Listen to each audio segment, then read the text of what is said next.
If someone had told me 40 years ago that I, Everett Lane, son of a factory worker from Garden Grove, would sell my company for $35 million, dollars, I would have laughed in his face. And then I'd probably buy him a beer for a good joke. But here I am, a 67-year-old man with arthritis in his knees, thinning gray hair, and a check for an astronomical amount of money. I'm sitting in my office looking at a photograph of my father in a worn frame. The old man died before he knew his son had become a millionaire. Maybe it was for the best. He always said, "Everett, money either makes you more of who you are, or it shows you who you've been all along." And he'd add, "And it does the same thing to the people around you." How right he was. My company, Adhesive Solutions, started in the 80s with a small lab in a garage. I developed a formula for an industrial adhesive that was better and cheaper than the competition. For 20 years, I worked 14 hours a day, 7 days a week. I slept on a cot in the lab, eating instant noodles and peanut butter sandwiches. In another 10 years, I had 3 factories and contracts with major manufacturers. 42 years of life in this business, and then a month ago, I sold everything to chemical enterprises. I pull out of my desk drawer a stack of greeting cards from Horace's family, my husband of 32 years. The cards came as soon as the news of the sale hit the press. Well, what an unexpected thoughtfulness. Beatrice, Horace's sister, sent a card with roses and the words, "To dear Everett, who has always been part of our family." The same Beatrice who, at our wedding, refused to take a picture next to me because I look like a plumber in a suit. The same one who found a way to mention at every family dinner that her brother could find someone of his own caliber. Her card smells more of hypocrisy than perfume. Griffin, Horace's son from his first marriage, wrote, "Papa Everett, I have always admired your business acumen. This 38-year-old slacker who in the last 15 years had changed a dozen startups, each ending in loan requests. The same one who called me an old cheapskate when I refused to fund his next brilliant idea, whether it was an exotic mushroom farm or a dog dating app. Even his wife Dahlia, who usually avoids talking to me, sent a bouquet with a note. Your success inspires us all." The same Dahlia I once overheard in the kitchen during Christmas dinner as she whispered to a friend on the phone, "Stuck here with Horace's family and his husband. That old man smells like machine oil and talks like a character from The Simpsons." I chuckle. Machine oil, huh? Well, now this old man can buy an oil rig if he wants. The phone on the table rings. It's Horace. "Everett, darling, did you remember our dinner? I made a reservation at La Maison for 8 o'clock tonight. Everybody will be there." La Maison is the most expensive restaurant in Garden Grove. French cuisine, crystal chandeliers, marble columns. I've never been there. Neither has Horace. He always thought such places were a waste of money. "I haven't forgotten," I said. "I'll be ready at 7:30. "Good." His voice sounds unnaturally enthusiastic. "Beatrice is so looking forward to seeing you. She says you two should finally really get to know each other. After 32 years of marriage. That's nice. And Griffin wants to talk to you about his new business idea. Something to do with eco-friendly packaging. He thinks your expertise would be invaluable." Of course I do. My experience and my money. "I'd love to hear from you," I lie. After the call, I take a long look out the window at the Garden Grove panorama, a small town that has never been particularly beautiful or noteworthy. But it's my town. This is where I grew up in a tiny house with a leaky roof. It's where I built my first lab. It's where I met Horace. Horace? I can't say our marriage was unhappy. We were together for over 3 decades, and for most of that time, he was a good companion. But his family was always a problem. When we met, Horace was working as a real estate appraiser. He came from what he himself called a good family. Descendants of early settlers, private school, country club. And I was a crude self-taught kid who could put together a chemistry lab out of junk, but didn't know which fork to use to eat fish with. I remember the first time Beatrice took us out to dinner, shortly after Horace and I started living together. She organized a veritable interrogation, asking about my education, high school and chemistry courses at the local college. My family, my father was a laborer. My mother died when I was 12. My connections in the community, none. Each of my answers was met with a barely perceptible grimace of disappointment. I was naive then, thinking I could win her respect with my hard work and honesty. How wrong I was. I get up from the table and walk over to the closet. What to wear to this great family dinner? In the closet hangs a new suit from a famous designer. Horace insisted I buy it for special occasions. He used to be fine with my old jackets and jeans. My fingers glide over the expensive fabric. 35 million. That kind of money changes everything and everyone. There's a knock at the door. It's our housekeeper, Pearl. Mr. Lane, Mr. Kincaid wanted me to tell you that your suit is ironed and your car will be here in an hour. Pearl's been with us for 15 years. She knows more about Horace and me than anyone. She knows about our fights over his family, the tense holidays, the way we gradually started sleeping in separate bedrooms. Thank you, Pearl. I nod at her. Do you think this dinner's a good idea? She lowers her eyes. Pearl has always been tactful. It's not for me to judge, Mr. Lane. And yet, she sighs. My grandmother used to say, a snake may change its skin, but not its nature. I smile. A wise woman. Thank you, Pearl. You always say exactly the right thing. When she leaves, I start getting ready for the evening. I shower, shave, put on a new suit. The mirror reflects an older man with sharp features and a wary gaze. I've never been handsome, but years of working with chemicals have left their mark. A burn scar on my left cheek, fingers yellowed by reagents. Workman's hands, Beatrice once scornfully remarked, thinking of little Pippa, Griffin's daughter, the only person in this family who is always genuinely pleased to see me. She's 6 years old and she's inherited my interest in chemistry. I gave her a children's experiment kit last Christmas, and she's called me Grandpa the Wizard ever since. Beatrice was furious. She thought the child should have been given a doll or a dress. Horace appears in the bedroom doorway. He looks excited and festively dressed. Are you ready, darling? You look gorgeous. I nod without saying a word. Horace comes over and corrects my tie, though it's not necessary. I'm so proud of you, Everett. Always have been. You know that, don't you? His eyes avoid my gaze. Horace has never been good at lying. Of course, I answer. Today is a big day, he continues, the beginning of a new phase for both of us. For a moment, I think I hear something like a threat in his voice, but that must be my paranoia. A new phase, I repeat. I wonder what it will bring. Only good things, Horace replies quickly. You don't have to work anymore. We can travel, enjoy life. Maybe we can buy that house on the coast you've always dreamed of? I've never dreamed of a house on the coast. Horace knows that. I've always said I wanted a small laboratory somewhere in the mountains, to do research for pleasure, not profit. We'll see, I say. A klaxon honks downstairs. Our cab has arrived.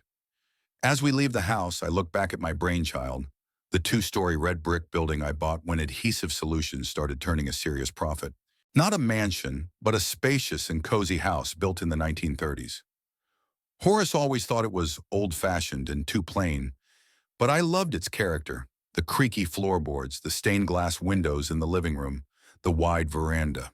In the cab, Horace talks nonstop about future plans, about a Mediterranean cruise, a new summer home, a charitable foundation to start. A sudden concern for charity is a new trait in my husband. I listen, half listening, looking at the streets of Garden Grove floating by outside the window. Beatrice said you might join the board of directors of the Historical Society, Horace says. There's a seat opening up. It's very prestigious, you know. I snicker. The same historical society that denied me membership 10 years ago because I didn't meet their standards. And Griffin is really ripe for serious business. His eco-packaging idea is not just another project, Everett. He's got a business plan, potential customers. All he needs is some seed money and a little mentoring. I'm looking at Horace. I loved that man once, maybe I still do. But now, looking at his animated face, his gambling eyes gleaming, all I see is a stranger planning how to spend my money. Sure, I say. I'd love to hear his ideas. That's fine. Horace squeezes my knee. I knew you'd understand. Family's supposed to support each other, right? Family. Funny how that word starts to sound when you have $35 million in your account. The cab pulls up in front of La Maison. A doorman in livery opens the door. Horace gets out first, and I linger for a moment, breathing deeply of the cool evening air. What awaits me behind those doors? An evening of fake smiles and predatory glances? Another attempt by Beatrice to humiliate me, now disguised as friendliness. Griffin's new ingenious scheme to spend my money? I get out of the car and straighten to my full height. Well, it's time to meet my family face to face. After all, as my father used to say, the best way to get to know a man is to give him what he's always wanted. 35 million. Let's see who the people around me really are. La Maison greeted us with a symphony of smells and sounds. The subtle aroma of truffles, muffled conversations, the soft shimmers of the piano. The maitre d', seeing Horace and me, smiled professionally. Good evening, Mr. Kincaid, mister. Lane, he bowed slightly. Your table is ready. Let me show you out. Horace brightened when he heard his last name. He had always attached importance to such little things. Recognition in public places, the correct pronunciation of his name, respectful address. The little signs of status he'd been chasing all his life. We walked across the room, past tables covered with white tablecloths, past waiters gliding silently between them with silver trays. Horace walked with his back straight, his head held proudly high. A man who finally had access to the world he'd always dreamed of. Thanks to my money. Our company was already waiting at a large round table in the corner of the hall. As we approached, everyone stood up as if on cue. Beatrice, dressed in a dark blue dress with a pearl necklace, was the first to step forward. Dash Everett, darling, she exclaimed with the enthusiasm of a morning show hostess, and hugged me. The smell of her perfume, heavy floral, enveloped me. In the 32 years Horace and I had been married, she had never once hugged me. How good it is to see you. She was followed by her husband, Oliver Pembroke, a gaunt man with a sour expression. Today, however, he was smiling, though the smile did not reach his watery eyes. Everett, congratulations on a terrific deal. He shook my hand vigorously. Always said you had business acumen. I could barely keep from laughing. Oliver, who worked as an accountant for an insurance company, never missed an opportunity to insinuate that my business was like child's play compared to real corporations. Griffin stepped forward with his wife Dahlia and daughter Pippa. His face, which usually expressed a mixture of boredom and annoyance when he met me, shone with friendliness. Papa Everett. He hugged me so tightly that I almost choked. He smelled of expensive cologne and a faint whiskey odor. Man of the moment, the hero of the day. Dahlia, a slender woman with cold eyes, pecked my cheek, leaving a trail of lipstick. You look amazing, Everett. That suit looks so good on you. Little Pippa, the only sincere person at the table, just hugged my legs. Grandpa the Wizard, I've missed you. I crouched down to hug her back. Her dark curls smelled like baby shampoo, and her big brown eyes looked with genuine joy. I missed you too, little one. How are your experiments going? I grew crystals. Big purple ones. Mommy said they were too pretty to be scientific. Dahlia laughed nervously and pulled her daughter back. Pippa loves that kit you gave her. Our little scientist. We settled around the table. I was between Horace and Beatrice, across from Griffin and Dahlia. Pippa sat next to her parents, dangling her feet under the table. The waiter brought the menu, and Horace insisted on ordering the most expensive champagne. As we studied the food list, I noticed family members exchanging glances, quick, barely noticeable glances. Beatrice nodded to Griffin a few times. Oliver pursed his lips, glancing at Horace. So, Everett, Beatrice began as the waiter left with our orders, tell us more about the sale. It must have been exciting to negotiate with a giant like Chemical Enterprises. I took a sip of water. Not particularly. My lawyer handled most of the work. But still, she insisted, 35 million. That's a fortune. You must feel quite differently now. Not really, I replied. Money doesn't change a man, Beatrice. It merely enables him to be more frank. She frowned for a moment, but quickly returned the smile to her face. How wise. I've always admired your directness. The champagne arrived. Horace personally filled each glass, beginning with mine. To Everett, he proclaimed a toast. Monsieur, to his success, to his genius, to our family. Everyone raised their glasses. I noticed Griffin and Dahlia exchange quick glances before they took a sip. And here's to new possibilities, Griffin added, smiling across the table at me. To new horizons. The conversation flowed around the usual topics: weather, local news, recent movies. But soon Beatrice steered the conversation back to her desired direction. You know, Everett, now that you're free from the day-to-day concerns of business, you might want to consider becoming more involved in the community. A historical society, as Horace mentioned, would be a great start. And then there's the Garden Grove Arts Foundation. They're desperate for major sponsors. You know, I've never been particularly interested in the arts, Beatrice, I replied. Oh, but it's not about interest. Dash, she patted my arm playfully. It's about legacy, Everett. It's about leaving your mark. Appetizers were served, exquisite compositions of seafood, pâtés, and microgreens. Horace immediately began commenting on the quality of the dishes, as if he had been a lifelong gourmet rather than a man who preferred to dine on frozen dinners in front of the television. This goose liver pâté is simply divine, isn't it, dear? He put his hand on my shoulder. You have to try everything. I chewed the salad slowly as I watched Griffin lean over to Oliver and whisper something in his ear. Oliver nodded and looked at Horace, who shook his head faintly. Everett, Griffin suddenly turned to me. I never told you about my new project. Eco-packaging. I nodded. Horace mentioned it. Yeah, but it's not just packaging. Griffin stepped forward, his eyes lighting up with that special glint he had whenever he was about to ask for money. It's revolutionary, biodegradable materials, completely recyclable, with a minimal carbon footprint. I've already contacted several organic manufacturers, and they've expressed serious interest.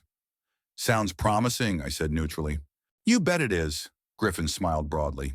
And you know what the best part is? We could make this a family business. Your expertise in manufacturing, my connections in the world of eco-products. Our Griffin's always been so entrepreneurial, Dahlia interjected. He just lacked the right mentor. Someone with your experience, Everett. And a small investment, of course, Griffin added casually. Nothing big, just seed money. $500,000, maybe $1 million. It's nothing compared to what you can do now. I sipped my water, looking at him over the glass. $500,000 for a project that will probably end up like all the previous ones. Bankruptcy and more requests for money. Interesting, I said. What's your experience with packaging? Griffin blushed slightly. Well, I've done a lot of research, and I have contacts in the industry. Contacts are good, I nodded. Do you have a business plan, financial projections, market analysis? I'm working on it. But the market for organic products is growing at an incredible rate. It's a win-win investment. Beatrice hastened to intervene. Everett, darling, don't be so serious. This is an evening of celebration, not a business meeting. We can discuss the details of Griffin's project later. Horace poured me some champagne, though my glass was still half full. Of course, of course. Let's enjoy the moment. Everett deserves a break from business talk, doesn't he? Oliver, who had been silent until now, suddenly spoke. You know, Everett, there are other investment opportunities besides Griffin's business. I recently heard about a very promising real estate fund. They specialize in high-end properties and promise double-digit returns. Is that the fund your brother manages? I asked. Oliver blinked. You know about it? I made inquiries, I shrugged. Professional habit. Before I invested $35 million, I learned about various investment opportunities. There was an awkward pause. Horace laughed nervously and refilled my glass again, spilling some champagne on the tablecloth. That's what I've always said about you, Everett. Always one step ahead of everyone else. Always ready. The main courses arrived, exquisitely prepared duck, steaks, scallops.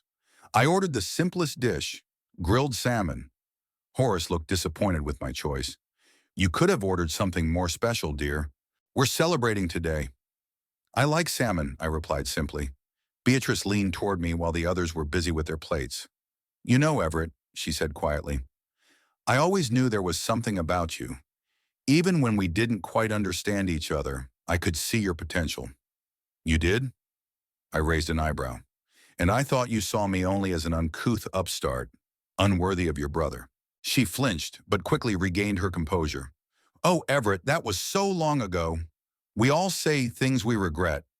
The important thing is that we're a family now, and a family has to stick together, support each other. Especially financially, I suppose, I added. Beatrice pretended not to notice the sarcasm.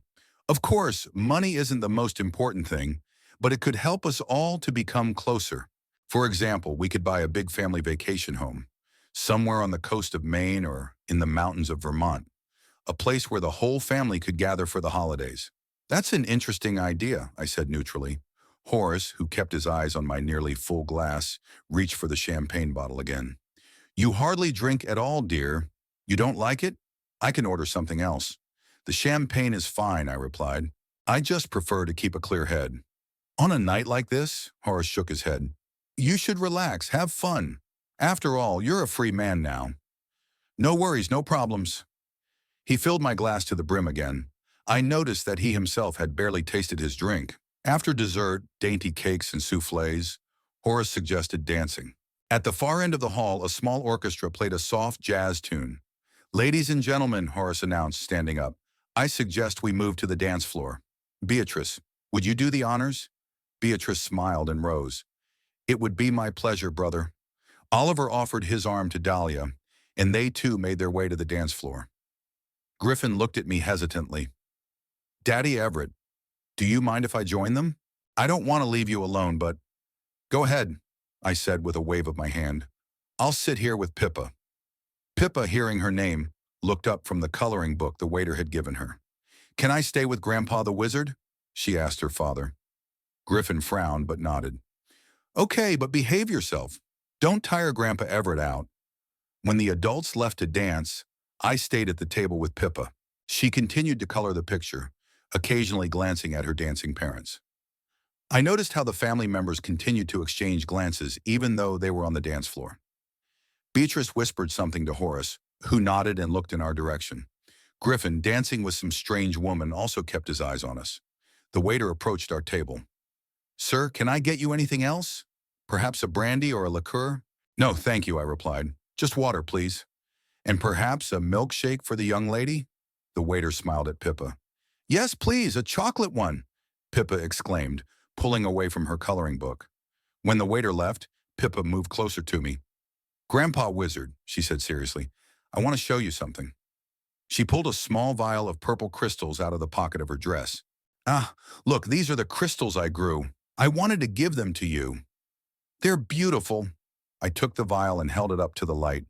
You're a real scientist, Pippa. She glowed with pride. Daddy said chemistry was silly, but I don't believe him.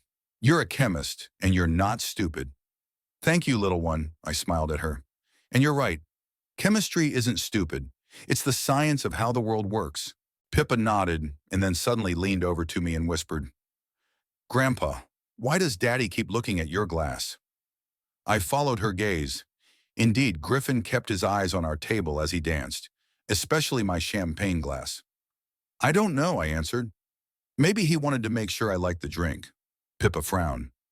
Why are they all acting so weird tonight? Mommy said I should be really nice and not interrupt the grown-ups talking, and that today was a very important day. Big day for me, I agreed. I sold my company. And now you have a lot of money? Pippa asked in that direct way that only children can. Yes, I have money now. And that's why they all want to be friends with you. Pippa tilted her head to the side. They didn't really want to before. I heard my mom telling Aunt Beatrice on the phone that you… She hesitated for words. That you weren't their type. What does that mean? I sighed. It means we're different people, with different backgrounds. But they like you now. They like my money now, I said quietly. Pippa thought for a moment. It's sad, she finally concluded. I like you without money. You give me cool gifts and tell me interesting stories. The waiter brought Pippa a milkshake. She enthusiastically took the straw, leaving a chocolate mustache above her upper lip. Horace noticed that the waiter had returned to our table and immediately interrupted the dance. He hurried over to us, smiling a little too broadly. How are you two lovebirds? He asked, putting his hand on my shoulder. Dash Everett, darling. You must try their specialty digestive. They make it specially with rare herbs. It's a tradition. He waved to the waiter, who immediately came over. Please bring 2 of your specialty digestives for me and my husband. Horace, I started to, but he interrupted me. Darling, this is a special night. We have to celebrate. Horace squeezed my shoulder. I insist. I noticed Beatrice and Oliver watching us from the dance floor. Griffin and Dahlia had stopped dancing too, and were slowly making their way toward our table. Horace didn't move away from the table until the waiter returned with two small crystal glasses filled with an amber liquid.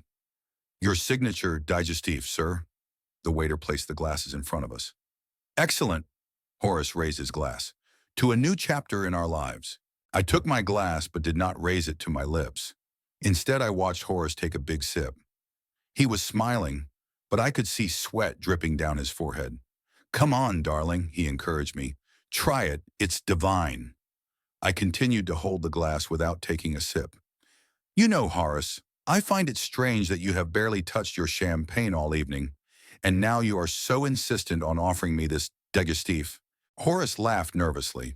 What nonsense. I have been drinking. I just don't want to get drunk. And yet, I continued, you've been very insistent on giving me champagne all evening, and now this digestive. Griffin and Dahlia came to the table. Oh, digestive, Griffin exclaimed a little too loudly. Great idea, Daddy. Pippa, who was watching us with big eyes, suddenly said, Why does everyone want Grandpa the Wizard to drink? Dahlia quickly put her hand on her daughter's shoulder. Pippa, children shouldn't interfere in adult conversations. I watched their faces. Horace nervously fidgeting with his napkin. Griffin shuffling restlessly from foot to foot. Dahlia clutching her daughter's shoulder, and Beatrice and Oliver watching us tensely from the edge of the dance floor. They were all waiting for something. They all wanted me to drink that digestive. Horace spoke again, his voice sounding unnaturally cheerful. Come on, Everett. Don't keep us waiting. It's tradition. The sounds of jazz softly enveloped the restaurant as I watched Horace lead Beatrice in a dance. His arm around her waist, their heads tilted toward each other. They were discussing something, occasionally glancing in my direction. Griffin and Dahlia were also gliding across the dance floor, pretending to be completely absorbed in the music. But I noticed Griffin constantly turning his head to see our table. The orchestra was playing some old tune from the 50s, slow with a sensual saxophone that went all the way to the bone. Pippa stayed with me, enthusiastically coloring the picture the helpful waiter had brought her. Her little fingers were gripping the colored pencil tightly, and her tongue was sticking out between her lips. What are you drawing, Pippa? I asked, leaning toward her. It's a dragon, she answered, still working, but not an evil one. He's protecting his treasure from bad knights. Why are the knights bad? They're usually good in fairy tales. Pippa looked up at me with serious eyes. Not always. Sometimes they pretend to be good, but really they want to take someone else's. Wisdom from the mouth of a 6-year-old. I smiled. You're very observant, Pippa. She nodded, going back to coloring. Dash. Mommy says I notice too much, and that little girl should keep quiet about what they see. That statement made me wary. Really? What do you notice that you should keep quiet about? Pippa shrugged, continuing to color. All sorts of things, like the way Daddy takes money out of Mommy's purse when he thinks no one can see, or how Aunt Beatrice says one thing to your face and another on the phone. I laughed softly. And what does she say about me on the phone? Pippa frowned, trying to remember the exact words. Something about an upstart who thinks he can buy a place in their circle. And also that you, she stammered, that you're a dirty commoner who spoiled Uncle Horace. I wasn't surprised. Nothing new in Beatrice's vocabulary. When was that, Pippa? Last week she lifted her head from her coloring book. And this morning she rang Daddy and said we should be extra nice to you at dinner. Something about everything having to go perfectly. I looked across the dance floor, where Beatrice was smiling at Horace with that special warmth one saves for loved ones. Fake. Always had been a fake. Pippa suddenly stopped drawing and looked around, checking to see if anyone was looking in our direction. Then she leaned over to me and whispered, Wizard Grandpa, there's something I have to tell you. Her tone was so serious that I immediately tensed up. What is it, little one? She looked around again and whispered even more quietly, I saw my daddy put something in your juice. I frowned. Juice? I didn't drink juice today. No, in your glass. Pippa pointed to my almost untouched champagne glass. The kind that grown-ups drink at parties. Daddy calls it bubbly. Suddenly, all the pieces of the puzzle fell into place. Horace's constant attempts to get me drunk, the insistent offers of digestives, the nervous glances, talk of family projects and investments. What exactly did you see, Pippa? I asked as calmly as I could, even though I was seething inside. When you were talking to Aunt Beatrice about the vacation home, Daddy took a small bottle out of his pocket. She pointed to the size of her thumb and forefinger. Like this, and poured something into your glass when no one was looking. But I was looking. I dropped my pencil and got under the table, and I saw everything. Are you sure? My voice sounded hoarse. Pippa nodded. I definitely saw it. And then Daddy winked at Uncle Oliver. I looked at my champagne glass with new eyes. What could they have put in it? Sleeping pills? Something to make me pliable to sign some papers? Or something worse? Grandpa, Pippa touched my arm. It's something bad, isn't it? Did Daddy do something bad? I looked at her worried face and forced myself to smile. Don't worry, little one. Everything's going to be okay. You're very brave for telling me. The music ended and I saw Horace and the others heading back to the table. I made a quick decision. Pippa, I need to leave for a while. If anyone asks, tell them I went to the bathroom. Will you be back? There was a flicker of fear in her eyes. I will, I squeezed her hand. But for now, don't tell anyone about what you told me. It's our secret, okay? She nodded seriously. I stood up and, without looking back, headed not toward the restrooms but toward the restaurant's exit. Out of the corner of my eye, I saw Horace follow my gaze, and then lean toward Beatrice, saying something to her quickly. As I stepped outside, I took a deep breath of the cool night air. I felt dizzy, but not from the alcohol, the realization of betrayal. I walked quickly away from the restaurant with no clear plan, just needing space and time to think. The streets of Garden Grove were quiet at this hour. Rare passers-by, a couple of lovers on a bench in the public garden, a cab driver dozing behind the wheel. I walked and walked, letting my feet carry me anywhere, as long as it was away from those I considered family. Family. What an empty word. 32 years with Horace, and what did I get? The scorn of his sister, the greed of his son, and finally the outright betrayal of the closest person I'd ever known. I stopped in front of the window of a small store, closed for the night. In the reflection I saw myself, an elderly man in an expensive suit, with a bitter crease at his mouth and tired eyes. When did I become like this? When did I let others define my worth? My thoughts returned to my father, to his words about money and people. They hadn't changed, and it was the mask that had come off. Horace, Beatrice, Griffin, they'd always been like that. It was just that now they saw me not just as a dirty commoner, but as $35 million on legs. I moved on and soon found myself in front of the building that had once been my first real laboratory, a small, shabby warehouse on the edge of an industrial district. It was now home to some auto parts store, but I could still imagine what it had looked like then. Old lab tables assembled from decommissioned furniture, makeshift ventilation equipment, the smell of chemicals and hope. It was here in this humble room that I created the adhesive formula that would later make me millions. It was here that I worked 18 hours a day forgetting to eat and sleep. It was here that I first believed I could achieve something. And it was here that I met Horace, a young real estate appraiser who had come to inspect a property for a potential buyer. He was interested in my experiments, asked intelligent questions, laughed at my clumsy jokes. That day I felt butterflies in my stomach for the first time, and I believed I'd found a soulmate. How naive we can be when we're young. I sat on a bench in front of the building, remembering how it all started. The first dates, the timid confessions, the outrage of Horace's family when he brought me to Sunday dinner.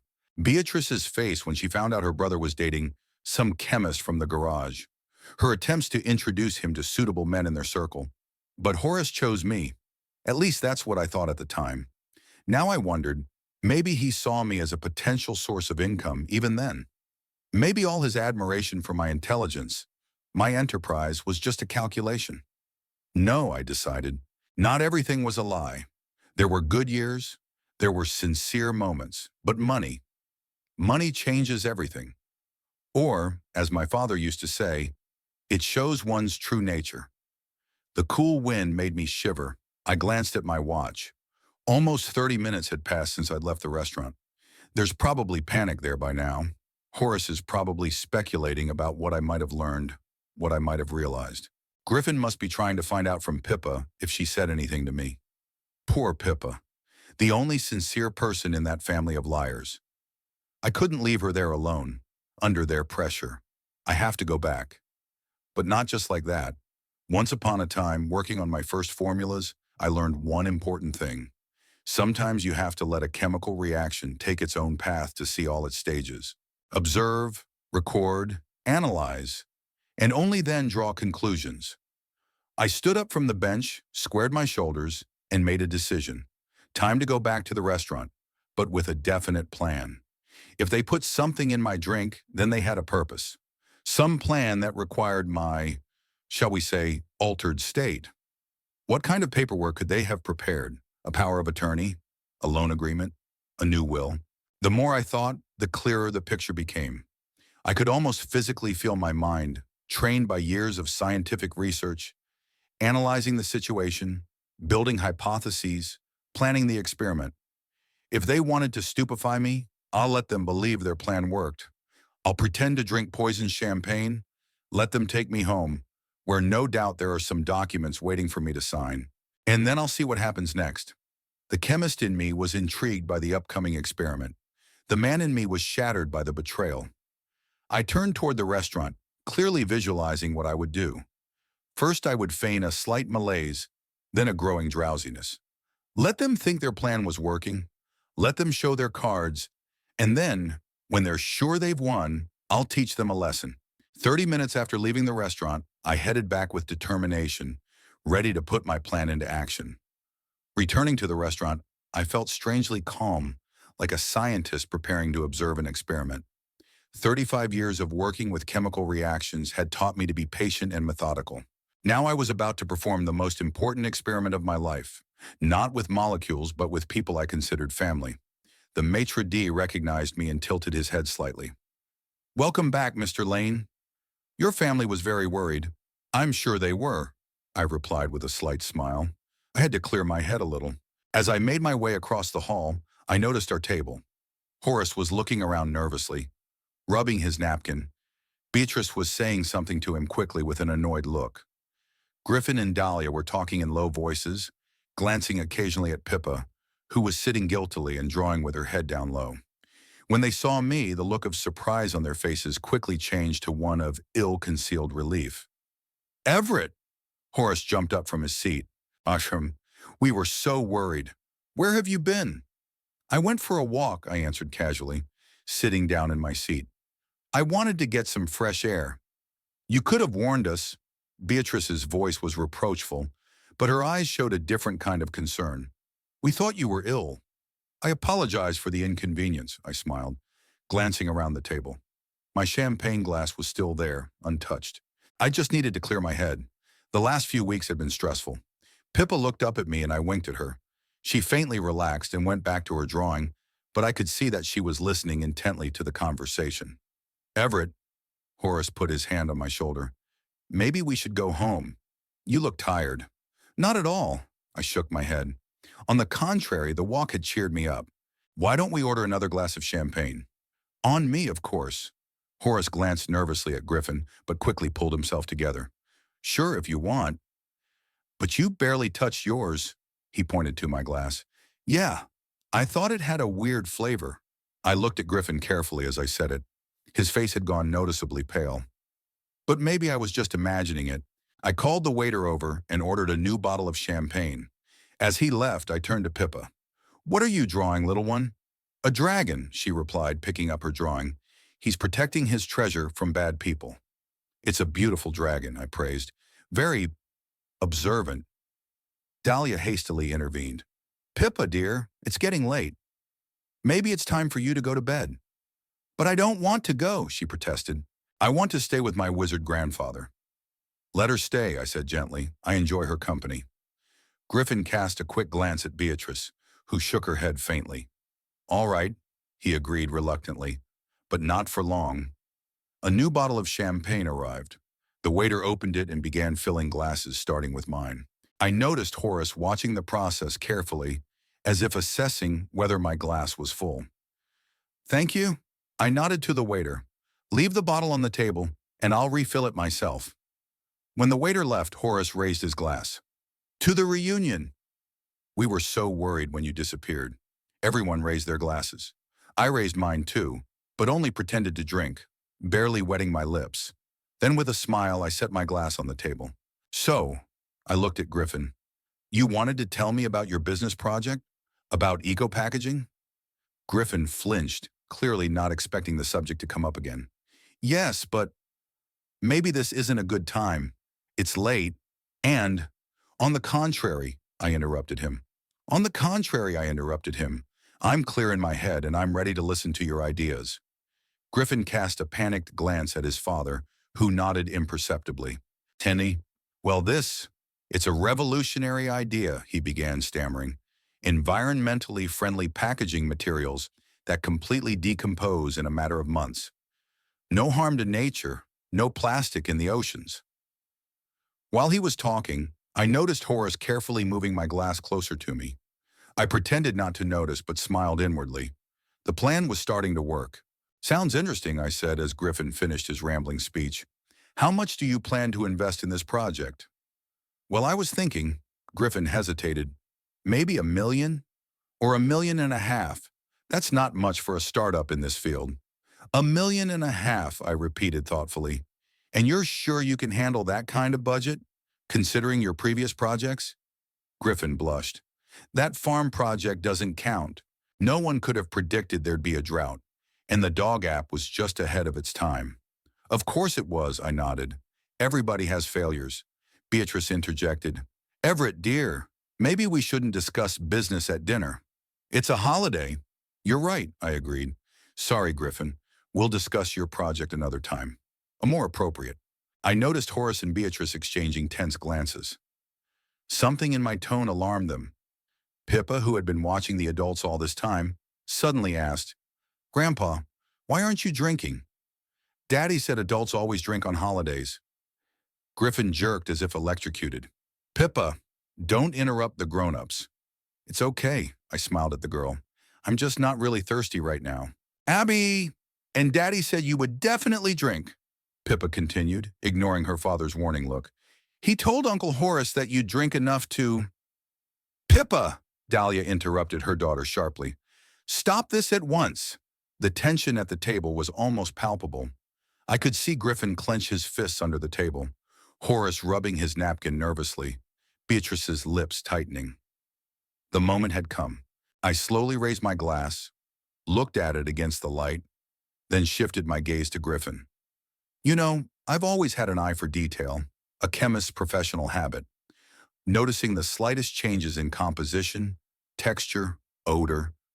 I put the glass to my nose and pretended to sniff. It's interesting, I continued. Champagne usually smells different. There's some kind of impurity. Griffin turned even paler. Horace coughed nervously.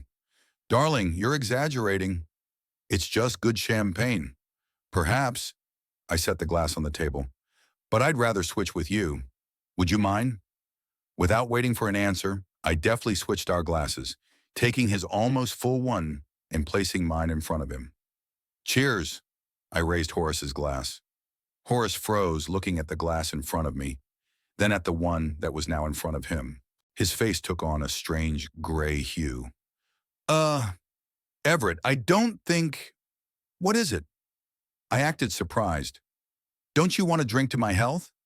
Horace looked helplessly at Beatrice, who shook her head faintly. Of course I want to, but this glass… He's what? I leaned forward. What's wrong with this glass, Horace? The silence at the table became sepulchral. Even Pippa froze, looking from one adult to the next. Nothing, Horace finally said. It's just that I've had enough to drink. I've had enough to drink? You have. I raised my eyebrows. I thought you'd barely touched your champagne all night. Strange, considering how insistent you were on pouring it for me. Griffin stood up suddenly. I have to go to the bathroom, he muttered, and hurried toward the restrooms. Griffin, I called out to him, and he froze. I'd like you to stay. What I'm about to say concerns everyone here. Griffin slowly returned to his seat, avoiding my gaze. I looked around at everyone present, then raised Horace's glass again. You know, my little granddaughter made an interesting observation today. Pippa, tell everyone what you saw when I was talking to Aunt Beatrice. Pippa looked at me with wide eyes, then at her parents. Dahlia quickly put her hand on her daughter's shoulder. Pippa is tired. It's time for her to go home. Let the child talk. My voice was soft, but there was steel in it. Pippa, tell me what you saw. The girl swallowed, then said quietly, I saw Daddy pour something into Grandpa Everett's glass. From a little bottle. There was a deafening silence. Dahlia looked like she was about to fall through the ground. Griffin froze with his mouth open. Beatrice pressed her lips together so tightly that they formed a thin line. Interesting observation, I said calmly. Griffin, what do you say to that? Pippa's making it up, he blurted out. Children often fantasize, don't they, sweetheart? He turned to his daughter with a strained smile. You like to make up stories, don't you? Pippa looked confused. But I've seen... That's enough, I interrupted. Let's check it out. Horace, drink from this glass. I pointed to the glass that used to be mine. If there's nothing in it but champagne, what can be the problem? Horace turned even paler. Everett, I don't know where you're going with this. If you think that... I don't think anything, I interrupted him. I'm just offering you champagne. If you refuse, there must be something in it. What exactly did you put in it? Sleeping pills? Beatrice suddenly stood up with her dignity intact. Everett, you're being unbecoming. This is a public place. If you have any, suspicions, we can discuss them at home. Oh, I'm sure you'd prefer that, I replied. At home, you probably have everything ready. Documents to sign, powers of attorney, maybe a new will. The faces of everyone present were answer enough. Horace finally found the strength to speak. Everett, you've got it all wrong. We just wanted to... What? I leaned toward him. What exactly did you want, Horace? Share my money? Take control of my fortune? What was in the documents you had prepared for me? Oliver, still silent, suddenly intervened. It was just an agreement to set up a family trust. Nothing criminal. A family trust, I repeated. And who would administer that trust? Well, Oliver stammered, it was supposed to be a collegial decision, but technically I would be the trustee, as someone with financial experience. And what part of my fortune was to go into this trust? Oliver glanced at Beatrice, who nodded faintly. 20 million, he answered reluctantly. It was a reasonable sum to provide for the future of the family. 20 million, I repeated slowly. More than half of everything I've earned in 40 years of labor. And you thought the best way to get that money was to drug me with sleeping pills and make me sign documents in a semi-conscious state? You'd never have agreed willingly, Griffin blurted out. You've always been greedy, always kept the money to yourself, never wanted to help your family. Family, I laughed bitterly. What family, Griffin? The one that called me a dirty commoner? The one that mocked my accent, my clothes, my manners? The one who put up with me for 30 years because I made Horace's life comfortable? That's not true, Horace protested weakly. I have always loved you. Loved? I interrupted. People who love each other don't slip each other sleeping pills, Horace. They don't plan to steal money. They don't betray. Beatrice tried to take control of the situation. Everett, you're being dramatic. We just wanted to secure the family's future. You've always been so, financially irrational. Who knows what you would have done with that money? Spend it on your chemistry experiments? Give it to strangers? It's my money, I said quietly but firmly. I earned it with my labor, my mind, my sweat, and it's up to me to decide how to use it. Horace suddenly grabbed my arm. Everett, please, let's get out of here. We'll talk at home quietly. I can explain everything. I gently but firmly released my hand. No, Horace, no explanations, no excuses. What you were planning to do is not just a betrayal, it's a crime. A crime? Griffin exclaimed. Don't exaggerate. All we wanted to do was... You wanted to druze me with sleeping pills and make me sign documents in an insane state, I said. That's fraud, Griffin. It's a felony. The panic on their faces was obvious now. Beatrice turned white. Oliver fidgeted with his shirt collar. Griffin looked like he was about to run away. You don't understand, Horace said suddenly, a desperate note in his voice. We're in debt. Griffin owed a large sum to the bookmakers. Beatrice and Oliver put all their savings into that failed real estate fund. We, uh, we were desperate. So that's what this is about, I said slowly. Not a family trust, not concern for the future, just debt and greed. I stood up, feeling the anger and frustration overwhelm me. You know what? I could help you if you would just ask honestly. If you had admitted your problems, but instead you chose to cheat me, steal my money, use me. I looked at each of them in turn. Horace, Beatrice, Oliver, Griffin, Dahlia. Their faces expressed different shades of shame, fear, and stubbornness. You are not family. You were never my family. I turned to Pippa, who was looking at me with frightened eyes. Except for you, little one. You're the only honest soul among them. Then I turned to the adults again. Now listen carefully. Here's what's going to happen next. I'm leaving here alone. Tomorrow I'm meeting with my lawyer and I'm changing all financial arrangements. None of you will get a dime. And if you try to contest this or resort to any kind of fraud again, I'll file an attempted fraud charge with the police. I have all the evidence I need. Witness statements. I nodded at Pippa. And this. I pulled a small tape recorder out of my pocket, which I turned on as soon as I got back to the restaurant. Their shocked faces were worth all the money in the world. You were recording us? Beatrice exhaled. From the moment I got back, I confirmed, including Horace's confession about your debts and plans. I turned to Horace, who sat with his head down.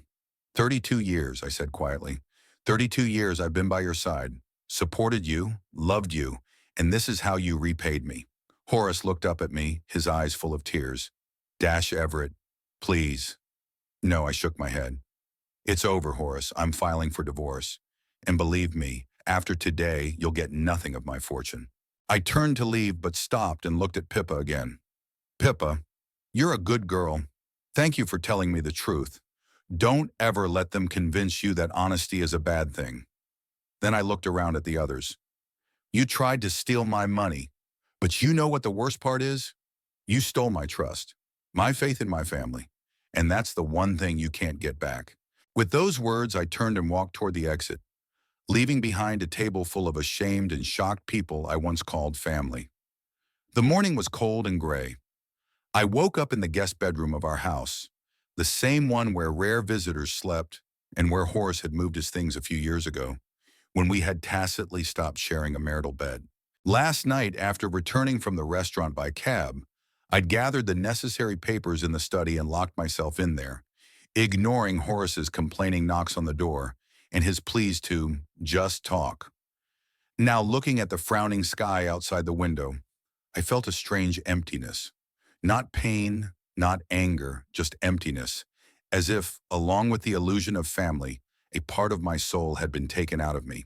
32 years with a man I'd considered a partner, an associate, the love of my life. And all this time the ringing of a cell phone interrupted my thoughts. The number of Randall Porter, my attorney, the same one who'd helped me sell the company. Good morning, Everett. His voice sounded brisk and businesslike. I got your message. Is 9 o'clock in the morning good for you? Yeah, I'll be there in an hour, I answered, sitting up on the bed. Thank you for making time on such short notice. For my best client, any time of day. He sounded genuinely concerned. It sounded urgent. Everything okay? I'll tell you when I see you, I replied evasively. It's a family matter. After a brief farewell, I got up and started to pack. There were quiet noises coming from the door. Horace was clearly wandering down the hall, listening for my movements. I decided to ignore him until I talked to a lawyer and learned the legal intricacies of the situation. Quickly showering and dressing, I grabbed my file folder and opened the door. Horace was standing directly across the hall, as if he were on guard. His eyes were red from sleeplessness, his hair disheveled, his clothes wrinkled. At other times I would have sympathized with him, but today his appearance caused me only cold indifference. Everett, he began in a shaky voice. We need to talk. Not now, I tried to step around him, but he blocked my path. Please, he sounded desperate. What happened yesterday? It was a terrible mistake. I can explain it. Explain trying to druze me with sleeping pills? I looked him straight in the eye. Explain the plan to steal $20 million? "It wasn't my plan," he exclaimed. "It was Beatrice and Griffin. They pressed me. They said you'd never agree to help voluntarily. And they were right," I cut him off. "I would never agree to give more than half of my fortune to people who have despised me for years. But you could have just asked for help, Horace. We could have discussed it. Instead, you chose to trick me, to use me. I didn't know what to do." His voice dropped to a whisper. "Sigh, Griffin's in so much debt. The bookies were threatening him. Beatrice and Oliver lost everything on that real estate fund. They convinced me it was the only way out. And you gave in easily," I remarked, "because deep down, you always thought the same as they did, that my money is your money, that I should share with the family." Horace lowered his eyes. "I have to go," I said, stepping around him. "I have a meeting with a lawyer." "A lawyer?" He turned pale. "Everett, don't do anything rash. We can fix this." "It's too late." I headed for the stairs. "It's too late, Horace." On the way to Randall's office, I reflected on the last 32 years. Were there signs I'd ignored? Were there moments when I could see that behind the mask of love and support lurked a calculation? Perhaps. Perhaps I just didn't want to see the truth. I remember Horace insisting 10 years ago that I put him on the company's board of directors, even though he understood nothing about chemistry or manufacturing. How annoyed he was when I politely refused. How he sulked for weeks, repeating that I didn't trust him, that I didn't consider him an equal partner. Or that incident 15 years ago when Griffin first came to me with a brilliant business idea, some get-rich-quick scheme that was clearly a scam. When I refused to invest, Horace made a scene, accusing me of not supporting his son, of being stingy and callous. The signs were there. I just didn't want to see them. Randall's office was in a modern building in the Garden Grove Business Center. His receptionist, upon recognizing me, smiled warmly and immediately ushered me into his office. Randall Porter, a lean man in an expensive suit with shrewd eyes, rose from his desk to shake my hand. "Dash Everett, it's good to see you. Although, from the look of you, the circumstances are not the most pleasant." I summarized the events of last night, hiding nothing, not the attempted sleeping pill, not the trust fund plan, not Horace's confession of debt. Randall listened attentively, occasionally making notes in his notebook. "This is serious," he said when I finished. "What they were planning does qualify as fraud. Do you have the tape of the conversation you mentioned?" I pulled out the tape recorder and handed it to him. Randall plugged it into his computer, made a copy of the recording, and handed the device back to me. "It's a good thing you thought to record the conversation. It's strong evidence if this goes to trial." "I don't want to go to court," I shook my head. "I don't want to take it public. I just want to, protect what's left of my life and my money." Randall nodded. "I see.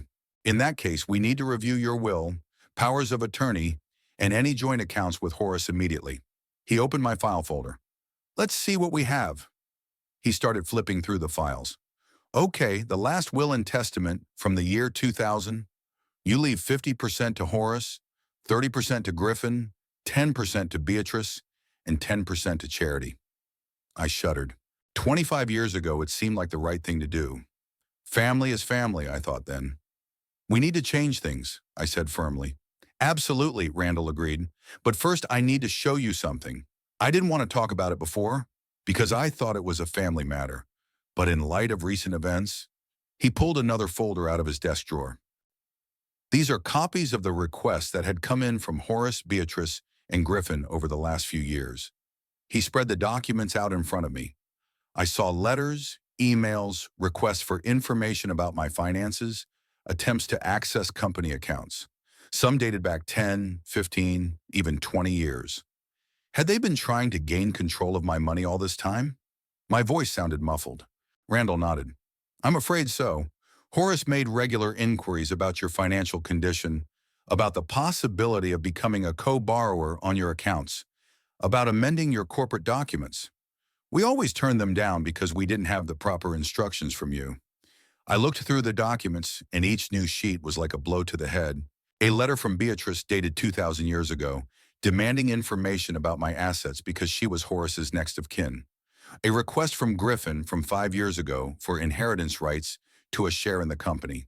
And most painful of all, Horace's attempt 3 years ago to get power of attorney to manage all my assets in the event of my incapacity.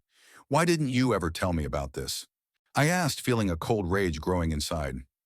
I thought it might hurt your family relationship, Randall replied. Besides, all of these requests were legal, albeit unwarranted. They had the right to ask, we had the right to refuse. But now that they've tried to act illegally, everything changes now, I finished for him. What do I have to do? For the next 2 hours, Randall and I spent the next 2 hours drafting a new will, revoking all the powers of attorney granted to Horace, and preparing the separation papers, the first step toward divorce. I decided to leave a small amount for Pippa, placing it in a trust fund available after her majority. I divided the rest of the funds between several charities and a new research center I was planning to establish. Are you sure you don't want to leave something to Horace? Randall asked as we were finishing up. Legally, as a spouse, he can contest the will and claim his share. Let him try, I answered. We now have proof of his intent to commit fraud. I think that's a good enough reason for the court to dismiss his claim. Randall tapped his pen thoughtfully on the table. There's something else you should know, he said finally.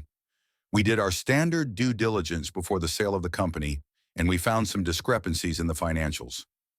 What kind of discrepancies? The small amounts regularly transferred from the company accounts to Horace's personal account. Small in comparison to the total turnover, but over 20 years it adds up to about $200,000. I felt the blood drain from my face. Horace was stealing from me?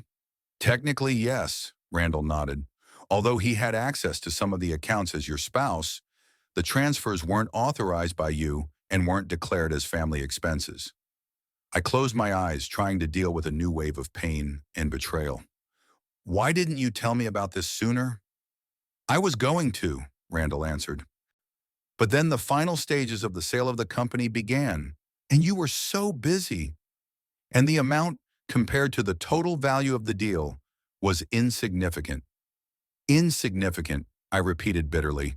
$200,000, a fortune to most people. We could include that information in the divorce suit, Randall suggested. It would strengthen your case. I nodded, feeling devastated.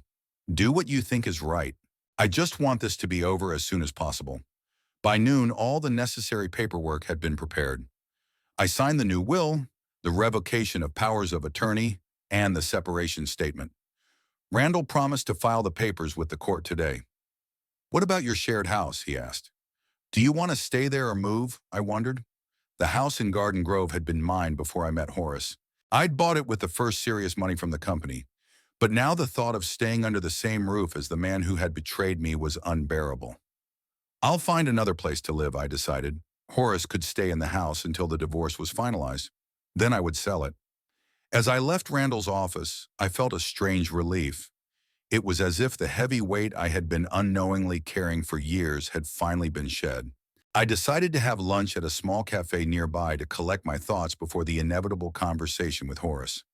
Over a cup of coffee, I looked over copies of the documents Randall had given me.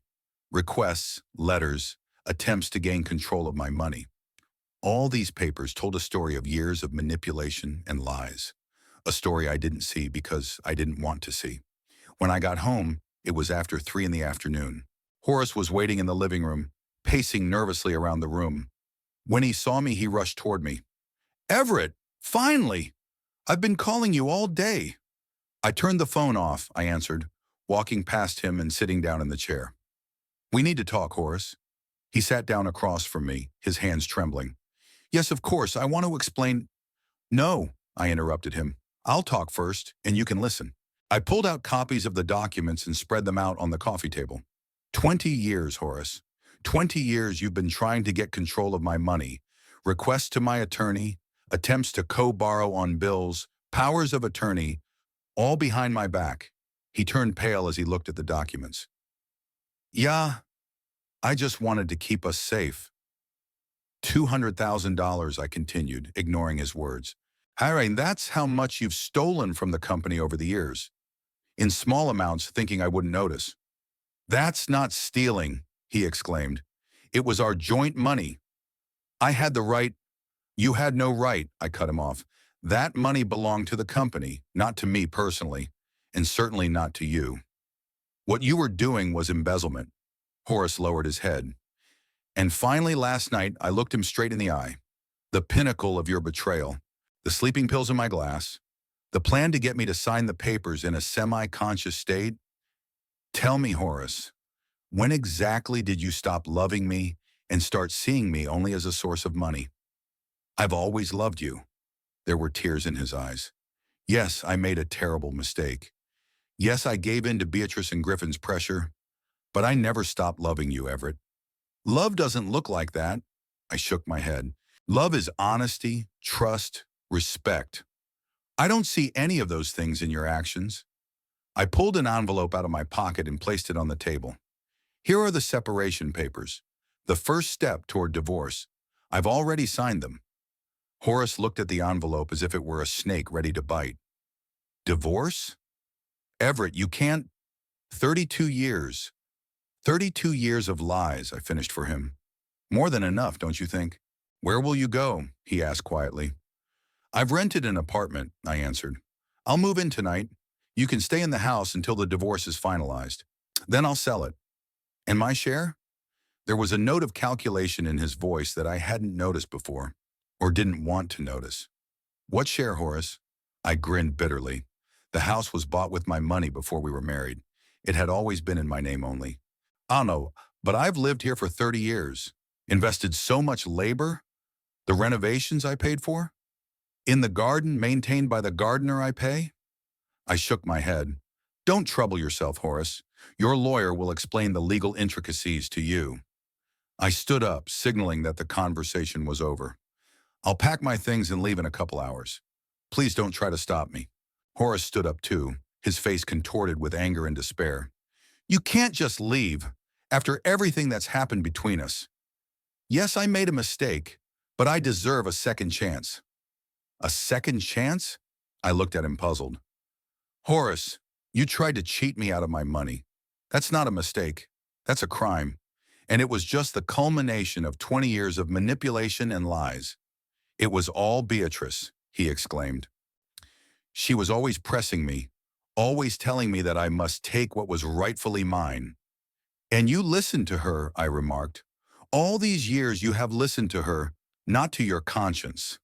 I started toward the stairs, but Horace grabbed my arm. Everett, please. I can change. I'll prove it to you. I gently but firmly released my hand. It's too late, Horace. Too many lies. Too much betrayal. I can't trust you anymore. And without trust, there is no relationship. Something cold, calculating flashed in his eyes. You'll regret this, he said quietly. I've been with you half your life. I know all your secrets, all your weaknesses. Threaten me? I raised an eyebrow. After everything you've already done? I'm not threatening, he stepped back. I'm just reminding you that we've been one for 32 years. By breaking that, you're hurting not only me, but yourself as well. The pain will pass, I replied. Betrayal never does. I went upstairs and started packing. As I packed clothes, books, and personal documents, I felt a strange calmness. It was as if I was finally throwing off shackles I didn't even know existed. An hour later, as I was carrying the last of the suitcases out, Horace stood at the living room door, watching me with an expression I couldn't decipher, a mixture of anger, pain, and a kind of grim satisfaction. You'll be back, he said. When you realize how lonely it is to be without a family at your age. I've never had a real family, Horace, I replied. Just an illusion that you and your relatives kept up as long as it was profitable. I walked out onto the porch, where a cab was waiting for me. Loading the suitcases into the trunk, I turned around one last time. Horace was standing in the doorway, his silhouette clearly outlined against the lighted hallway. Goodbye, Horace, I said. I hope the $20 million you were planning to get was worth the loss of what we had. I got into the cab and gave the address of my new apartment. When the car moved, I didn't look back. 32 years of my life were behind me, and ahead was the unknown. Frightening, but strangely reassuring. 6 months flew by like a day. Spring had changed to summer, summer to fall, and now the first frost was covering the front lawn of my new home in the suburb of Garden Grove with silvery hoarfrost. The small but spacious one-story house with a terrace overlooking the lake was my refuge. my private space, free of lies and betrayal. I stood on the terrace with a cup of morning coffee, watching the first rays of sunlight play on the surface of the water. The thermometer read only 5 degrees, but I was in no hurry to get back into the warmth. The cold air cleared my thoughts, and the view of the lake gave me the peace of mind I'd been missing for the past few years. The divorce had been finalized 2 months ago. Horace had tried to challenge our prenuptial agreement, demanding half of my fortune. But the recording of the conversation in the restaurant and the evidence of his years of trying to gain control of my finances had done the trick. The court awarded him only a small settlement, an amount I was willing to pay if I never had to deal with him again. Beatrice and Oliver tried to contact me through their lawyer, offering a settlement. They would give up all claims in exchange for a modest settlement of $5 million. I didn't even dignify them with a response. Griffin was rumored to have moved to Las Vegas, where he continued to lose money and get into more debt. Dahlia had filed for divorce shortly after our scandal at the restaurant, apparently deciding it was best to abandon the sinking ship. The only bright spot in the whole affair was Pippa. After much negotiation through lawyers, Dahlia and I had agreed that I could see the girl once every 2 weeks. I wasn't officially related to her, just her grandfather's ex-husband. But the judge had taken into account our emotional connection and the fact that Pippa herself had expressed a desire to continue to communicate with me. Today was exactly the day we were to meet. I had planned to take Pippa away for the whole weekend. We were going to visit the Children's Science Museum and then spend time in my home laboratory, which I had set up especially for our experiments. The ringing of the phone interrupted my musings. It was Dahlia. "Good morning, Everett." Her voice sounded strained. "Pippa's ready for you at 10, as agreed." "I'll be on time," I replied. "Is everything okay?" Dahlia was silent for a moment, then sighed. "Griffin called yesterday. He asked for money again. I said no, and he said some really nasty things to me." Since her divorce from Griffin, Dahlia had changed. It was as if she was free of his influence, and she began to show character and independence that I hadn't seen in her before. "I'm sorry to hear that," I said sincerely. "But you did the right thing." "I know," she sounded tired. "But Pippa heard part of the conversation. She's upset." "I'll talk to her," I promised. "Don't worry." Finished talking, I went back to the house and started preparing to meet Pippa. I gathered fresh ingredients for our experiments, checked that everything was safe for a 7-year-old, and prepared the astronomy books I had promised her. At precisely 10 o'clock, I drove up to Dahlia's house, a small but cozy cottage on the outskirts of the city. After her divorce, she'd returned to the accounting job she'd quit at Griffin's insistence, and she seemed to be gradually gaining financial stability. Pippa sprinted out onto the porch, barely hearing the sound of my car. Her dark curls were in 2 funny ponytails, and she had a smile on her face. "Grandpa's a wizard," she exclaimed, throwing herself around my neck as I got out of the car. I hugged her tightly. This little girl had become an anchor for me, keeping me from total disillusionment with humanity. Her sincerity, her curiosity, her ability to see the truth through all the adult tricks, all of it reminded me that there was still purity and honesty in the world. "Hi, little one," I smiled. "Ready for a weekend full of science and discovery?" "She here?" "Yes," she nodded vigorously. "I've already prepared my lab notebook and pencils for note-taking." Dahlia came out onto the porch, holding a small bag with Pippa's things in it. "Here's everything you need," she said, handing me the bag. "Don't forget, she's allergic to strawberries and she has to brush her teeth twice a day." "I remember," I nodded, accepting the bag. "I'll return it Sunday night, as agreed." Dahlia leaned over to her daughter and kissed her forehead. "Behave yourself, sweetheart, and listen to Grandpa Everett." "Of course, Mommy." Pippa was already pulling me by the hand to the car. "Can we go now? I want to see your new experiments soon." On the way home, Pippa talked about school, about her new friends, about the books she'd read. I listened to her, smiling and asking questions, enjoying that directness and energy. "And Daddy called yesterday," she said suddenly, and her voice grew quieter. "He was yelling at Mom." I glanced at her warily. "I know your mom told me. Are you upset about it?" Pippa shrugged, looking out the window. "Dash a little bit. Daddy said Mommy was greedy and that she should help the family, like that time at dinner." I realized she was thinking back to that night at the restaurant, the events that had changed all our lives. "Pippa," I began cautiously. Remember we talked about how money sometimes shows people's true nature? She nodded. When a person has money, other people can start to treat them differently. Not because they really love him, but because they want some of his money. Hon, how are Papa and Aunt Beatrice with you? She asked bluntly. Yes. I saw no point in lying to her. They wanted my money, not my friendship or my love. And now Papa wants Mama's money? Maybe, I answered. But your mom has gotten smarter. She realizes that she doesn't have to give money to someone who doesn't respect her or really care about her. Pippa thought for a moment. So Mommy's doing the right thing then? Yes, little one. Your mommy is a very brave and smart woman, and she loves you very much. Pippa smiled, clearly pleased with my answer.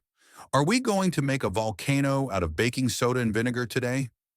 I laughed, happy for the change of topic. Of course. And not only that, I have a lot of interesting experiments prepared. When we arrived at my new house, the first thing Pippa did was to look around. She'd been here before, but every time she found something new to see. Grandpa, you've got ducks in the lake, she shouted from the terrace.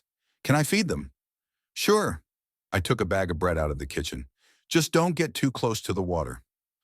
We spent half an hour feeding the ducks and watching them fight for every bite.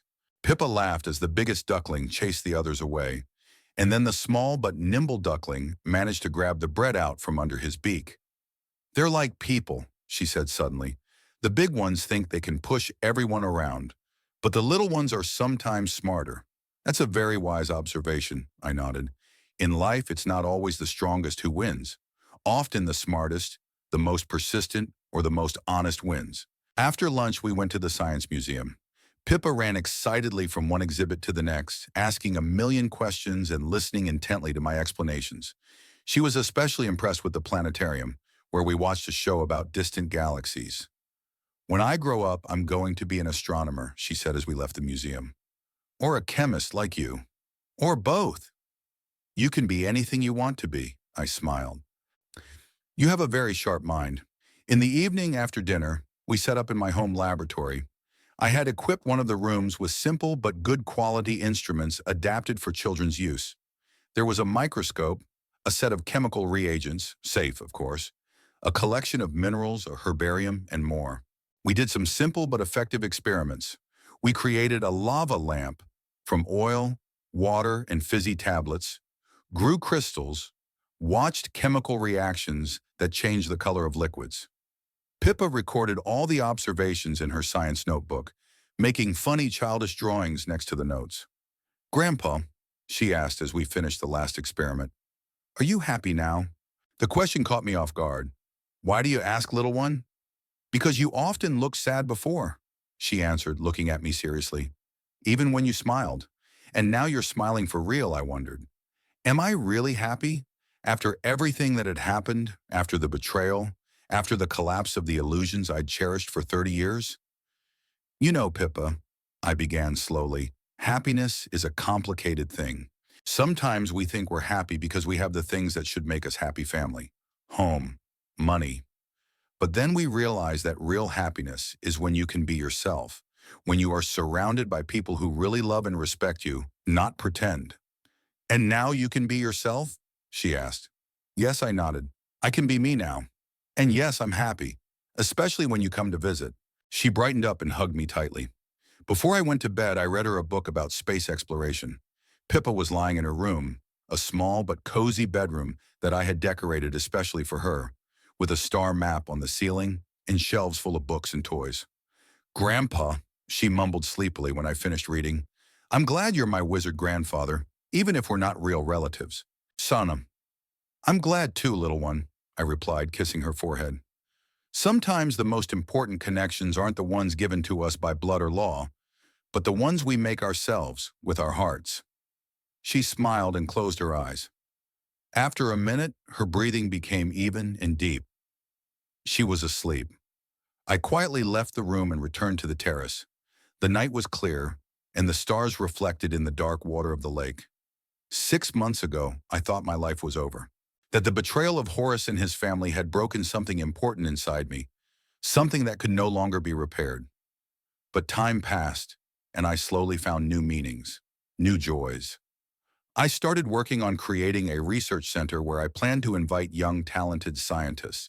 I started doing charity work, not the ostentatious kind that they trumpet in the newspapers, but the quiet kind, aimed at helping specific people, especially disadvantaged children who dreamed of science. And of course, there was Pippa, a little ray of light reminding me that sincerity and honesty still exist in this world. Last week brought another piece of news. Horace was leaving Garden Grove. Our old house had been sold, and he was rumored to be moving to Florida, closer to his aging rich friends at the country club. Maybe he hoped to find a new gold mine among them. The thought no longer caused me pain, just a slight sadness about what might have been if he had really loved me and not my money.